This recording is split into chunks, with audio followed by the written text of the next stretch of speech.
ഓം പരാശക്തി നമ. അമ്മ മക്കളോട് സംസാരിക്കുന്നു. മക്കളെ, ദുഃഖിതനായ ഒരു കിടപ്പ് രോഗിയെ കാണുമ്പോൾ നമുക്ക് വിഷമം വരും.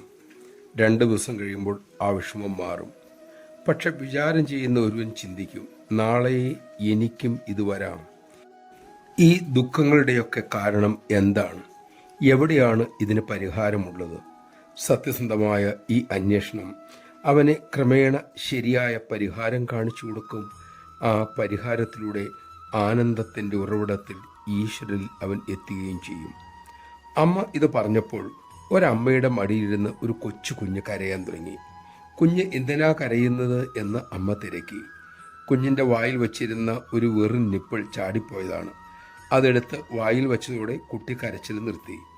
അമ്മ തുടർന്നു, നോക്കൂ മക്കളെ, ആ നിപ്പിൾ കുഞ്ഞിന് ഒന്നും നൽകുന്നില്ല, വെറുതെ ഒരു നിപ്പിൾ മാത്രമാണത്.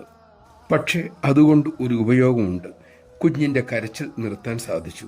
അതുപോലെ ഈ ലോകം നമ്മളെ പോഷിപ്പിക്കുന്നില്ല, എങ്കിലും ഇഹലോകത്തിലെ ദുഃഖങ്ങൾ ഈശ്വരനെക്കുറിച്ച് ഓർക്കാനും തിരയാനും നമ്മെ പ്രേരിപ്പിക്കുന്നു.